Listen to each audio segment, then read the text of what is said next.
Okay, we are going to do our ribeye now. Our ribeye steak is probably, because of the fat content and just the, where it comes from on the animal, you can see here where the ribs were. This is a sought after piece of meat. This is what a lot of people love to eat. That fat just makes so much flavor. This is the steak that when you cook it over open flame, the fat that falls makes the flames higher. And it's a beautiful thing because it makes flavor in the meat.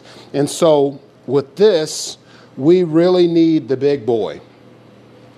Now, there are several different ways of doing this, and I'm going to show you just by cutting this thing in half, okay?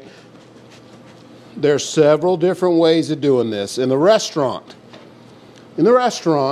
I, as the chef, if I'm cutting my own steaks, I'm trying really hard not to put things on the plate that my customers are going to leave on the plate.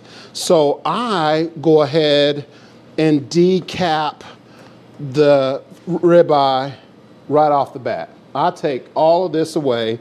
There's some beautiful little meat right here along the ribs that can be used for some stuff. So we kind of get that off, but this is pretty much done. So again, in the restaurant, I'm going to take the cap and just shape it right off the bat. For most cutters, most meat houses, they're trying to get to a certain cut, 1189, or they got these numbers in the meat buyer's guide, and that's what you're trying to get to. So they leave the cap on, hence the scimitar. So we want to make sure we have a sharp knife and that we cut all the way through. The bad part about this is sawing. We don't want there to be any sawing. We want this thing so sharp that we don't have to saw through the meat. We can make one cool cut and go back and clean it up from there. So if we want to get, say, a 12-ouncer, we'll start. And I just want to tell you how beautiful that aged ribeye is. Look at the marbling. That is beautiful right there. So most of the time, our steaks are going to come where the cap is just cut off like that, and it's going to be a point at the top like this. And it'll be vacuum sealed just like that. And this one probably weighs about a pound. 15 ounces. That's a 15-ounce steak after I cut off my cap. So, which tells me a couple of things: that I need to make my steak thinner before I clean the cap. And the longer you do it, the better you'll get at it.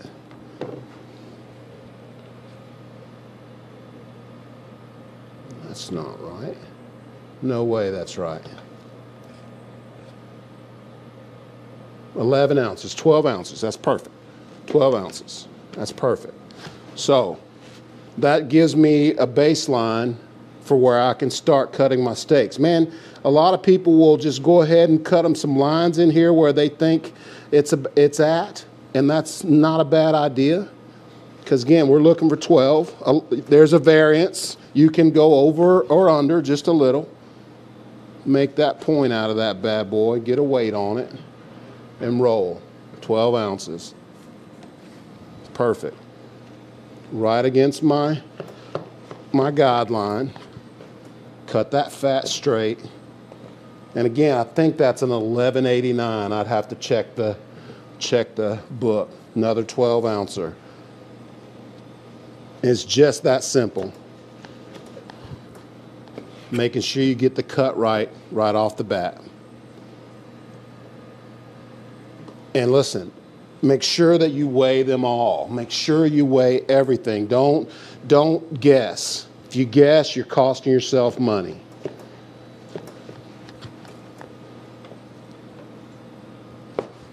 Make that point out of that bad boy. You get a little bit of that spinalis muscle there to hang off, and you can just trim it up just a hair. Again, we're going to make that straight cut.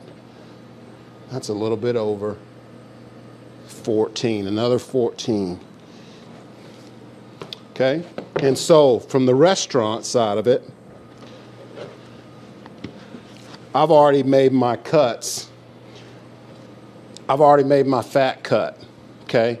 So from here, if I want a 12, I know about where I need to be.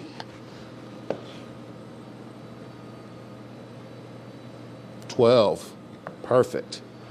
So it's all about getting that width right. And for me, perfect. For me, it's, you know, 3/4 of an inch. I just am used to doing it this way because in the restaurant, you know, that fat, it doesn't matter. I can, coming from the meat house, they want it to be pretty and all packaged like this. For the restaurant, I just want as little stuff for the customer to spit out on the plate. A lot of people love that fat. It's just not the best for the human body. Little over, but that variance is okay.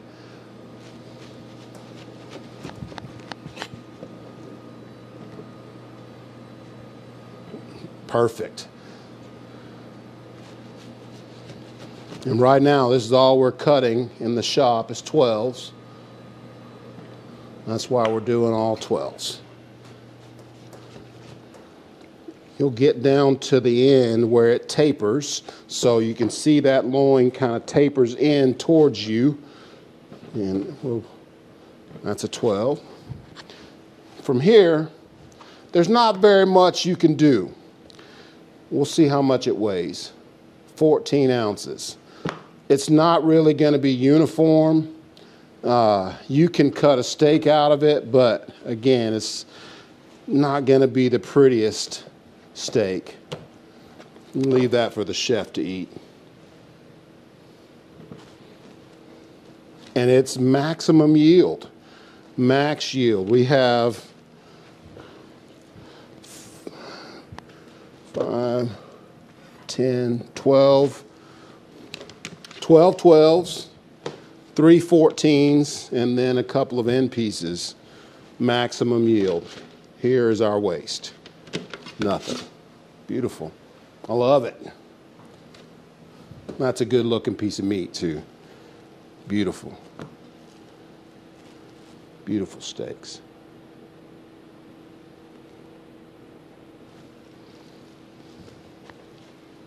Beautiful. Looks like a smiley face. Cool.